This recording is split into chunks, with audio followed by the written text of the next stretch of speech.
रक्षाबंधन के दिन सुबह जल्दी उठकर नहा लेना होता है। इससे मन और शरीर दोनों ही पवित्र हो जाते हैं। फिर सबसे पहले भगवान की पूजा की जाती है। पूरे घर को साफ कर चारों तरफ गंगा जल का छिड़काव किया जाता है। अब बात आती है राखी बांधने की। इसमें पहले राखी की थाली को सजाया जाता है। रक्षाबंधन के पवित्र त्योहार के दिन पीतल की थाली में राखी, चंदन, दीपक, कुमकुम, हल्दी, चावल, नारियल और मिठाई रखी जाती है। अब भाई को बुलाया जाता है और उन्हें एक साफ स्थान में नीचे बैठाया जाता है। फिर शुरू होता है राखी बांधने की विधि। सबसे पहले थाली के दिए को जलाती है। फिर बहन भाई के माथे पर तिलक और चंदन लगाती है। फिर भाई की आरती करती है। उसके बाद वो अक्षत फेंकती है, मंत्रों का उच्चारण करती है और फिर भाई की कलाई में राखी बांध देती है। वहीं फिर उसे मिठाई भी खिलाती है। यदि भाई बड़ा हुआ तब बहन उसके चरण स्पर्श करती है और वहीं छोटा हुआ तब भाई उसके चरण स्पर्श करता है। अब भाई अपने बहन को भेंट प्रदान करता है, जिसे बहन खुशी ले लेती है। एक बात की, जब तक राखी की विधि पूरी न हो जाए तब तक दोनों को भूखा ही रहना पड़ता है। इसके पश्चात राखी का रस्म पूरा होता है। भारत के दूसरे प्रांतों में रक्षाबंधन कैसे मनाया जाता है? क्योंकि भारत एक बहुत ही बड़ा देश है, इसलिए यहाँ पर दूसरे प्रांतों में अलग अलग ढंग से त्योहारों को मनाया जाता है। चलिए अब बात कर लेते हैं रक्षाबंधन के दूसरे प्रांत की। अगर पश्चिमी घाट की बात करें तो वहाँ पर राखी को एक देय माना जाता है। भगवान वरुण को, जो कि समुद्र के देवता थे, इस दिन वरुण जी को नारियल प्रदान किए जाते हैं। इस दिन नारियल को समुद्र में फेंका जाता है, इसलिए इस राखी पूर्णिमा को नारियल की पूर्णिमा भी कहा जाता है। अब बात कर लेते हैं दक्षिण भारत की।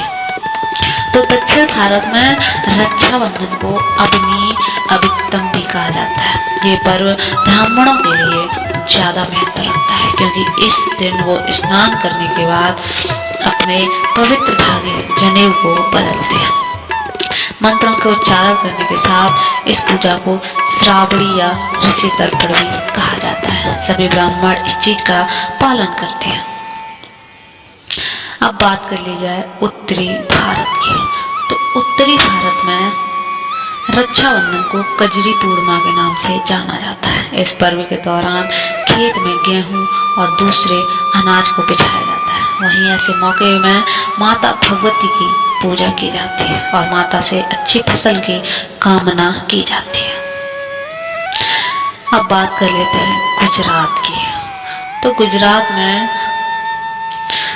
लोग इस पूरे महीने के प्रत्येक सोमवार को शिवलिंग के ऊपर जल चढ़ाते हैं। इस पवित्र मौके पर लोग रुई पंचकर्म में भिगोकर उसे शिवलिंग के चारों ओर बांध देते हैं। इस पूजा को पवित्रोपन्ना भी कहा जाता है।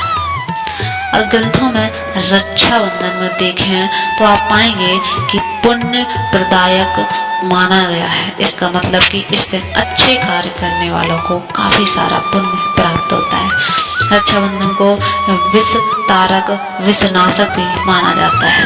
वहीं इसे पाप नाशक भी कहा जाता है कि खराब कर्मों का नाश करता है। रक्षाबंधन का महत्व सच में सबसे अलग है। ऐसा भाई बहन का प्यार शायद ही आपको कहीं और देखने को मिले।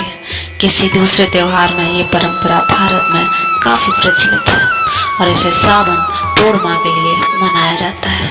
यह एकमात्र ऐसा त्योहार है जिसमें कि बहन भाई के हाथों में राखी बांधकर उससे अपने रक्षा की कसम लेते हैं। वहीं भाई को भी एक कर्तव्य होता है कि वो किसी भी परिस्थिति में अपनी बहन की रक्षा करे। सच में ऐसा पवित्र पर्व आपको दुनिया में कहीं और देखने को ना मिले। राखी का त्योहार श्रावण के महीने में पड़ता है। इस महीने में गर्मी के बाद बारिश हो रही होती है, समुद्र भी शांत होता है और पूरा वातावरण भी काफी मनमोहक होता है। ये महीना सभी किसानों और मछुआरों और सामुद्रिक यात्रा करने वाले व्यवसायों के लिए भी काफी महत्व रखता है। रक्षाबंधन को नारियल पूर्णिमा भी कहा जाता है। भारत के सामुद्रिक तट इलाकों में इस दिन वर्ष के देवता इंद्र और समुद्र के देवता वरुण की पूजा की जाती है। वहीं देवताओं को नारियल अर्पण किए जाते हैं और खुशहाली की कामना की जाती है। इसमें नारियल को समुद्र में फेंका जाता है या कोई दूसरे पानी की जगह में। लोगों का मानना है कि प्रभु श्री राम भी माता सीता को छुड़ाने के लिए इस दिन अपनी यात्रा प्रारंभ की थी। उन्होंने समुद्र को पत्थरों के निर्मित पुल के माध्यम से पार किया था, जिसे कि वानर सेना ने बनाया था। नारियल के ऊपरी भाग में जो 3 छोटे छोटे गड्ढे होते हैं, उसे प्रभु शिव जी का माना जाता है। मछुआरे भी अपने मछली पकड़ने की शुरुआत इसी दिन से करते हैं, क्योंकि इस समय समुद्र शांत होता है और पानी में जाने में कोई खतरा नहीं होता है।